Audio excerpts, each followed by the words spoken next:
Back in 2007, in my early days as a Chelsea fan, I watched us beat Manchester United 1-0 in the first FA Cup final at the new Wembley. Didier Drogba scored the only goal of the game deep into extra time, and I still remember the moment as one that made me fall hopelessly in love with this football club. In the next 5 years, we won three more FA Cups, played a whole host of Community Shield games, and lost the League Cup final in 2008. We were frequent visitors at Wembley, which had started to feel like a second home of sorts.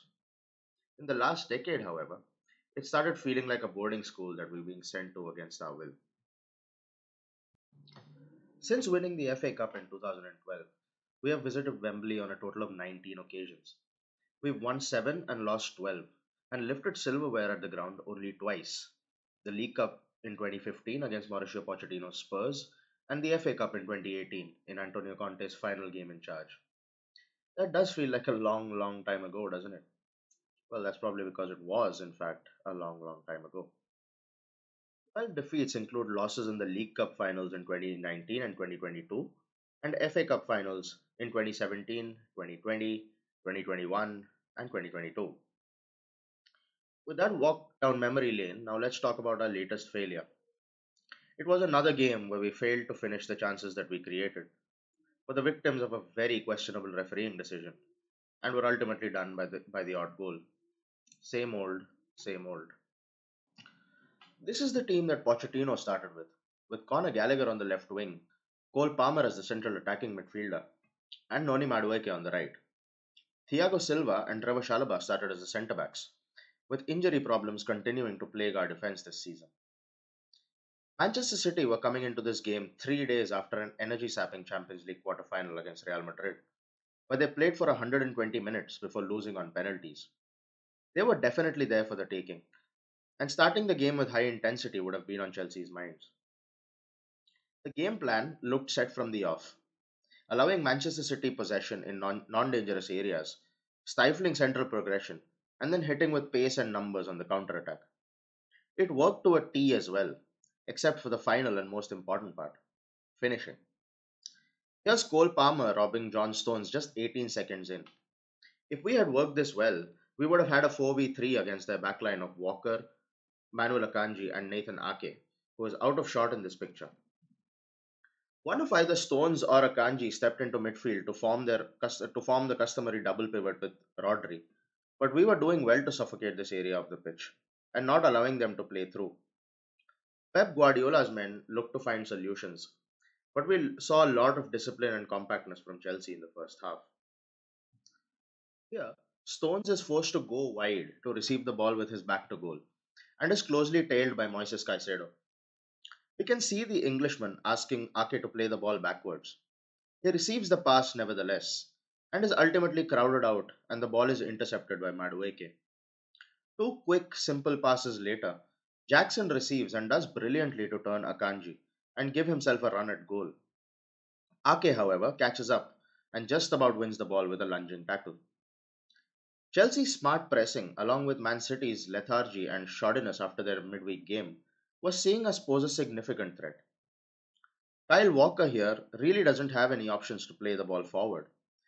He dwells on it for too long, and Gallagher is on him in a flash. Upon transition, Jackson is quick to sprint forward and is found by Palmer. The striker's left-footed effort on goal, whilst on target, is comfortably saved by Stefan Ortega. With the center of the pitch extremely congested, City looked to build down the flanks, with emphasis on the left. Madueke, for most parts, did well to quickly go out to Jack Grealish whenever this happened. This allowed Malo Gusto to have one eye on Kevin De Bruyne, who was looking to make his trademark run into the half space. Here, Grealish has no real passing options and plays the low percentage pass to try and find Julian Alvarez up front, with the ball ultimately collected by George Petrovic. Erling Haaland's absence due to injury was a big factor here, as Alvarez is more comfortable dropping back to receive the ball to feet, rather than making runs in behind. When Madueke was too far forward and Grealish did have a 1v1 against Gusto, Caicedo was doing well to track De Bruyne's run. On this one occasion, when Madueke didn't track back effectively and De Bruyne managed to escape the shackles of both Gusto and Caicedo, Chalobah came across and thwarted the Belgian shot with a sliding tackle.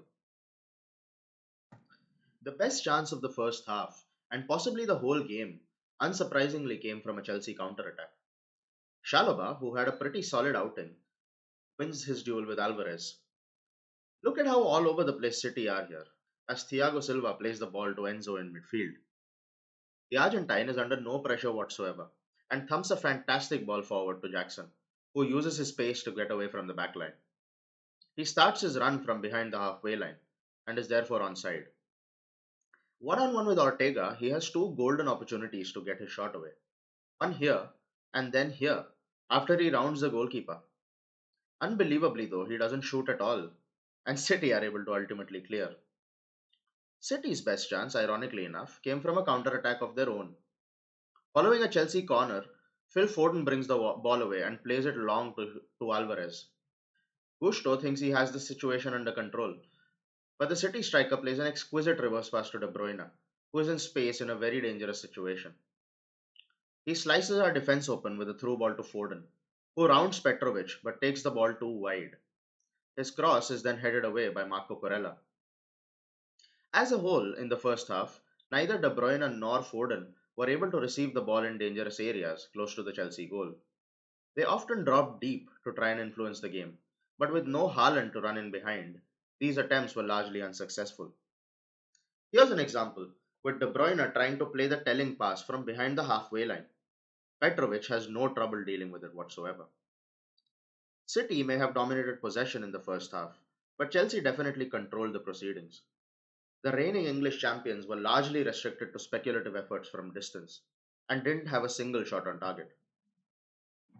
The second half started in a similar vein, with City being sloppy on the ball and being forced into mistakes.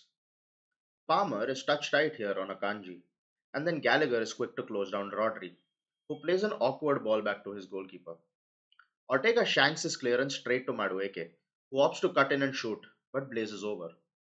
A pass to Gallagher or even Jackson would have probably been the better option here. The chances kept coming, as here Gallagher drifts inside from left wing to receive from Enzo. He nutmegs Rodri, draws out halftime substitute Ruben Diaz, and plays the ball through to Jackson. This time, the Senegalese does get his shot away, but his tame effort is pushed away by Ortega. Seconds later, he has another big chance when he's found at the back post by a Palmer cross. A simple header on paper, but this is a man who couldn't finish his dinner right now if he tried. A few minutes later, Rodri loses the ball upon pressure from Gallagher, and Jackson has another run at goal. He tries to find Palmer, but the final ball is abysmal. Chelsea simply had to make the pressure tell at this time in the game, and were then denied a clear penalty. Palmer's shot on goal from a free kick is illegally blocked by Grealish, and we can see here how the City man deliberately moves his hand towards the ball. Referee Michael Oliver gave a goal kick, believing there to be no touch at all. That right there is the definition of a clear and obvious error. VAR saw the replays, but were quick to say play on. Amazing, no? Our compactness began to wane as the half wore on, and City were finding ways to play through. Look at the space De Bruyne has here in a dangerous area, something that hardly, if ever, occurred in the first half. With 25 minutes to go, Guardiola made a change that would ultimately have a big say in the final outcome, as he brought on Jeremy Doku for Grealish. The Belgian winger's directness and willingness to take on his opposing fullback started causing real problems, and City were quick to play the ball out wide to him whenever possible. Here, he receives in a central area and beats both Caicedo and Gusto before getting his shot away, which is saved by Petrovic at his near post. A few minutes later, he completely skins Gusto on the touchline and picks out Alvarez in the box, who tees up De Bruyne to shoot from just inside the penalty area. Fortunately for us, the former Chelsea man blazes over. With just over 10 minutes to go, Gusto picked up a knock and was unable to continue, prompting Pochettino to bring on Axel Disasi at right back. He also subbed in Mikhailo Mudryk for Madueke, a move which saw Gallagher moving into the number 10 position and Palmer going right. We were retreating further and further now, and the gaps were appearing for City. The only goal of the game came in the 84th minute. Akanji receives between the lines and quickly plays the ball to Doku. Caicedo steps across to double up with Disasi, leaving De Bruyne to dart into the half space. The ball is played to the midfielder, who smashes in a low cross which deflects off Petrovic's foot and falls on a plate to Bernardo Silva, who puts it away with minimum fuss. In the time that remained, we did have one more big chance. Mudrik attracts three City players when he drops back and receives, allowing substitute Ben Chilwell to bomb forward into the space vacated by Walker. He is found by Jackson and has fellow sub Raheem Sterling completely free in the middle. The pass never arrives, however, as Chilwell overruns the ball and is off balance when he does finally try and cross. Diaz is back in position to block. Two of our best openings didn't even lead to a shot at goal, which means they didn't add to our expected goals number, which was more than City's anyway. Ultimately, we got what we deserved for not taking our chances, a story we've heard time and time again this season. This also confirms our second season in a row without a trophy, something that never happened in the Roman Abramovich era.